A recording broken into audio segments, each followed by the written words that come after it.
My privilege to honor our next and final 2021 Pillar of Excellence Award winner.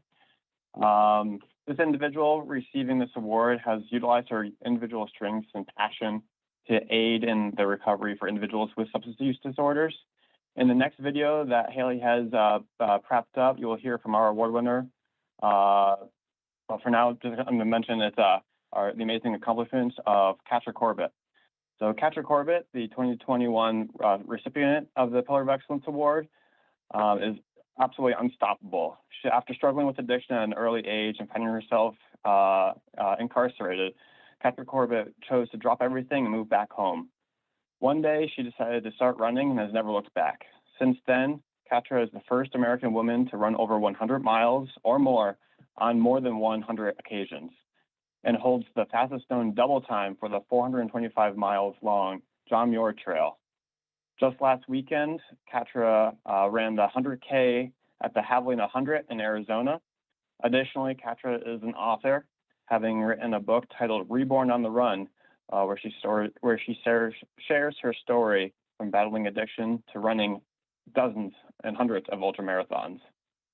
We are excited to honor Catra's strength and accomplishments, and we hope that you enjoy the upcoming video.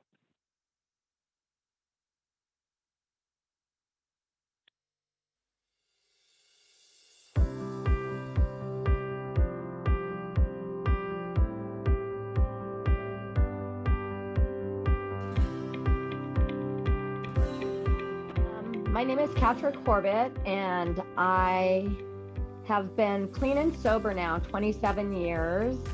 And a little bit about my story. So I come from a background where I was a party girl, hung out in the nightclubs, was really into the goth scene, worked in a salon, and just loved that whole life of going out dancing all night. And I kind of, I was more into just drinking, and then met some people that were doing speed. And then I kind of, at 24 years old, I started doing drugs. I got quickly addicted to methamphetamine, which is a horrible drug to be on. It's just full of nasty chemicals, and I'm so far away from that now, being a vegan and eating healthy and all about the environment and stuff like that. But getting into recovery, they don't really, well, back in 27 years ago, they didn't tell you that you would maybe become depressed, because now you don't hang out with the same people, because you should get away from them because of the reason you're in recovery. You don't need to be around the triggers or the negative energy. So I stopped going to the nightclubs. I stopped hanging out with all the people that I was involved with, and I started exercising in a gym, and I became a vegan and started eating healthy. But I was still depressed, and I was still not knowing my place in the world, I guess, so to speak.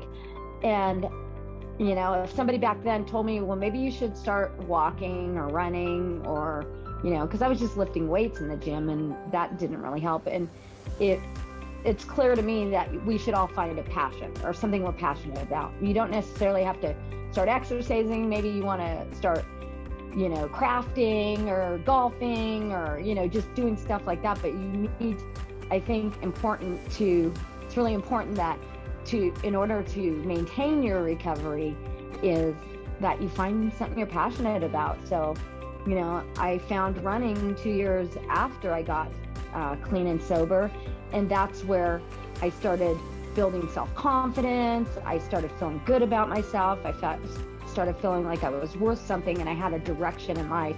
It gave me goals to set up, and and to follow through, and I didn't really have that. I always tell people, just get out and walk. I mean, it's so good for your mental health when you get clean and sober, that you just go out and see things in nature. Maybe find a trailhead close to your house and just go out and commune with nature. And, just seeing the beauty that surrounds you makes you feel better, gives you a positive, look on life. And, I always say, if I can maintain this sobriety, anybody can. But the most important message to me is that you got to find something you're passionate about.